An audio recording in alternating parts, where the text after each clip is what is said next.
Fala Futurists, tudo bem? Espero que sim. Então hoje a gente vai aprender um pouco mais sobre o package.json, quais são os atributos que ele carrega e qual a importância de cada um deles. Vamos lá? Bom, então perfeito pessoal, voltamos aqui com tela. Vamos então começar, como diria o famoso filósofo, vamos começar do começo, tá? Começando com o name. Então o name é basicamente o nome da nossa aplicação, não tem segredo, tá certo? Então name é o nome da nossa aplicação, a gente colocou lá quando a gente fez o CRA, a gente fez o Future Images, se a gente tivesse colocado qualquer outro nome, estaria aqui, tá certo? Próximo ponto aqui, ele não tem na nossa aplicação, mas a gente poderia colocar aqui, ó, o Description. Description é basicamente um lugar para você, né, como o nome já diz, é para você colocar a descrição da sua aplicação. Então você pode colocar, por exemplo, aqui, aqui é uma ferramenta de busca para busca de imagens na internet. Maravilha. Então essa é a nossa descrição, tá? A gente tem esse version. Version é basicamente a versão da sua aplicação. Então a gente está no 1.0 porque a gente acabou de criar ela, né? Mas vamos dizer que mais para frente eu coloco novos updates, eu coloquei novas melhoras para a nossa aplicação. Então eu colocaria, né, 1.1, 1.2, 1.3 e aí aumentando o número da versão. Só para vocês terem uma ideia, é basicamente como funciona, por exemplo, o Android, para quem, né, mexe em Android. A gente no comecinho tinha o Android 1.0, aí passou 1.5, hoje eu acho que já está na casa aí do 12, se eu não me engano. Posso estar um pouco por fora, mas o último que eu tenho certeza é o 10. Então a gente vai tendo essas novas versões e a gente vai colocando isso em forma de números, tá certo? Bom, nosso próximo aqui, né, a gente tem o nosso private aqui, né, de privado. E como que funciona aqui? Tá? Então a gente tem aqui um booleano, né, de true ou false, mas o que ele faz? Dependendo de se você tiver como true ou false, ele vai, né, colocar, quando você subir o seu repositório para a nuvem, ele vai colocar como privado ou público. Então se tiver como true, ele vai subir como privado. E se tiver como false, ele vai subir seu repositório como true. Não se preocupa, tá? Que quando você subir, por exemplo, no GitHub, ele te dá a opção, né, de você colocar privado ou não. E aí ele já faz esse trabalho meio que automático para você, tá bom? Mas dependendo da hospedagem em nuvem que você escolher, talvez não faça isso automaticamente. Então só ficar, né, esperto com isso. Tá bom? Mas é para isso que funciona. Não tem segredo, tá certo? Vamos lá. O próximo aqui é o dependencies, né? Que são as nossas dependências que são necessárias para a execução do projeto.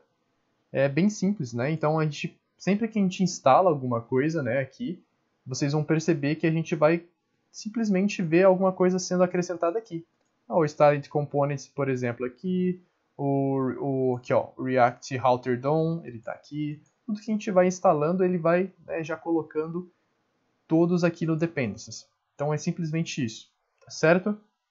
É bem importante a gente deixar isso daqui, né, para a gente poder depois colocar na nuvem, outra pessoa acabar né, fazendo o clone da nossa aplicação, eles conseguirem, só com um comando, conseguir instalar toda a biblioteca necessária para poder rodar o projeto. Uma outra coisa que a gente poderia colocar aqui também seria uma outra propriedade que é chamada author, que é basicamente o seu nome, tá?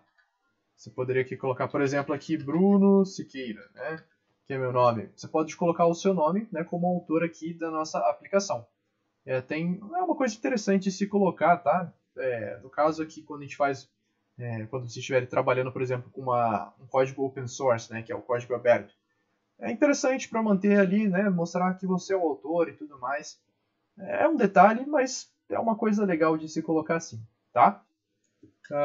A gente tem também um outro aqui que é o license. Então, o license ele se refere à licença do uso do componente, né? A gente poderia colocar algumas licenças, né? Tipos de licença. Poderia aqui colocar, por exemplo, MIT, que é uma licença bem famosa, tá certo? E tem vários tipos de licença, se vocês quiserem dar uma olhadinha depois, é uma coisa interessante, tá certo? Mas aqui também é um meio que opcional, mas sempre legal de colocar, né? Então, esse license. Partindo para o próximo, tem o scripts. Então, esse scripts ele é muito importante, tá? Lembra quando eu falei dos comandos que a gente tem para poder rodar e tudo mais? Basicamente fica aqui, né, os comandos que a gente faz. Então lembra quando a gente vai rodar a aplicação, a gente faz o quê? npm run start. Isso é bem legal. E se a gente quisesse mudar o nome, né, quisesse colocar vai, ele vai, quer ver? Ó, vamos fazer o teste aqui, ó. Vou colocar aqui, ó, npm run vai. Vamos ver aqui se ele vai fazer o mesmo esquema ou se ele vai falar que eu estou mentindo, ó. Vamos ver aqui. Opa. Ó, aqui ele já começou a fazer o processo, ó. Então aqui a gente tem, né, aqui, ó, Future Images, aí ele puxa a versão, vai, e aí o que ele chama? React Script Start. Que é exatamente aqui, né, o que a gente colocou para ele fazer. Esse React Script Start é quando a gente está startando uma aplicação. E aqui ele já abriu, vamos ver como é que fica aqui. Opa! Aqui, vamos lá, só para deixar aqui para vocês a prova viva.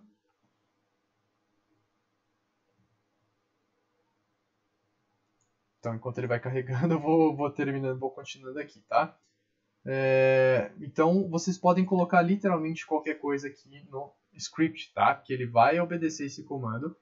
E a gente tem alguns padrões, como por exemplo o start, o build. Esses são mais interessantes a gente não mudar, pelo simples motivo, né? Aqui, ó, só para mostrar para vocês que realmente está, né? Então, aqui seria interessante a gente não mudar tanto, pelo simples motivo para a gente acabar não se confundindo até mesmo, tá? Então, deixa aqui start, bonitinho mesmo. Mas outros scripts que a gente vai aprender ao longo do curso, eles a gente pode mudar de acordo com o que a gente achar melhor, e é até interessante a gente colocar isso, né, de uma maneira mais pessoal. Mas esses daqui, então, são esses comandos que a gente vai deixar, né, como um script. Então, coisas preparadas para só você chamar e elas acontecerem. E para finalizar aqui, tá, a gente vai terminar aqui com vamos dizer assim, uma parte que a gente não tem aqui, mas que a gente poderia ter. E a gente vai começar a ter quando a gente entrar um pouco mais na parte do back, que aí fica mais interessante, tá? Que é basicamente, a gente vai ter um chamado Dev Dependencies.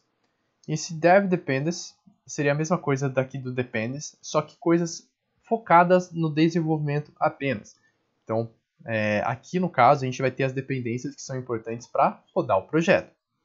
E no Dev Dependencies, a gente vai ter coisas que vai ser importante apenas no momento do desenvolvimento. Então, a partir do momento que você já terminou o desenvolvimento, aquilo não vai ser mais interessante para a tua aplicação. Então, como eu falei, no front a gente não tem isso tão forte, mas a gente tem, né? A gente só não tem isso tão forte, mas tem. Mas quando a gente passar para a parte do back, aí sim a gente vai ter várias e várias bibliotecas que a gente vai utilizar apenas no desenvolvimento. Quando a gente for utilizar a nossa aplicação, a gente não vai precisar dela, tá certo? Mas então, só para vocês saberem, né, da existência aqui do Dev Dependencies, tá certo? E, por fim, né, a gente finaliza aí. Esses são os pontos principais, tá certo? Que a gente vai encontrar no package.json. E é bem importante a gente entender por que elas estão ali, para quando a gente for usar, a gente saber exatamente o que fazer. Tudo bem, pessoal? Então, por hoje é só. Espero que vocês tenham entendido. Fica o convite, como sempre, para vocês aprofundarem esse conhecimento no conteúdo online. Finalizamos por aqui, pessoal. Então a gente viu um pouquinho sobre o package.json e o que significa algumas coisas importantes dentro desse arquivo, tá certo? No nosso próximo encontro a gente vai falar um pouco mais sobre o componente Accordion, como ele funciona e quais são os atributos que a gente precisa saber sobre ele. Então vejo vocês lá. Até mais!